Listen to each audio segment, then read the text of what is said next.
After you've washed your mason jars with soap and water, you want to give them a rub down with rubbing alcohol just to remove any extra oils that might be on the glass. Getting all of these oils off the outside of your jar will make sure your paint adheres better to the glass. There's different methods you can use to make these lanterns, and I'm going to show you 4 different ways with 4 different characters.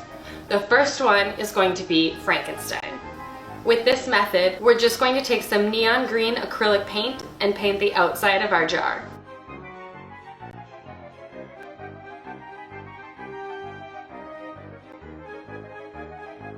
In all 4 of these methods, you want to make sure to paint the outside light enough that light can still shine through, but dark enough to get your desired color.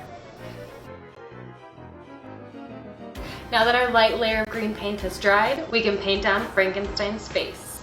You want to do a 1-to-1 mixture of paint to glue. This is going to help make sure that the black paint is thick enough so that way the light can't shine through it and the face is illuminated.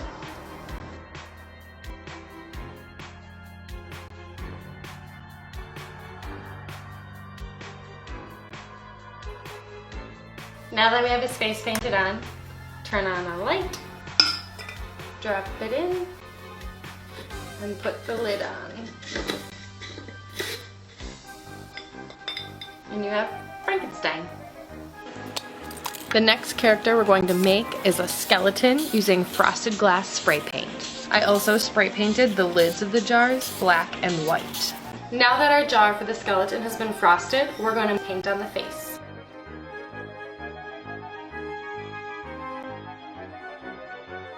Once you've got your face painted on, just turn on a tea light, drop it in, and then put the lid right on top. And you have a frosted glass skeleton. For our mason jar jack-o'-lantern, I just spray painted the outside of the jar with a light layer of orange spray paint.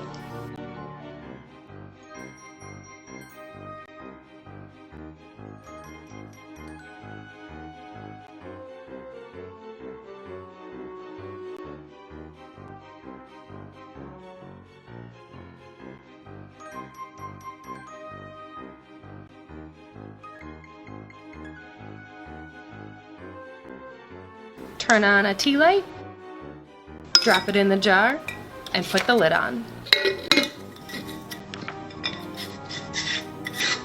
And now you have a mason jar jack-o'-lantern. Our last mason jar is going to be a mummy, and so we're going to decoupage the outside to give it that torn, decayed cloth look. But first, we need to paint on his eyes. The first thing you need to do to decoupage the mummy mason jar is rip up strips of white tissue paper. They can be all different sizes and lengths, as this will add to the mummy effect. What you're going to do is take a foam brush, dip it in some Elmer's glue, apply it directly to your jar, and then stick your tissue paper right to it. Then just go ahead over top with another layer of glue.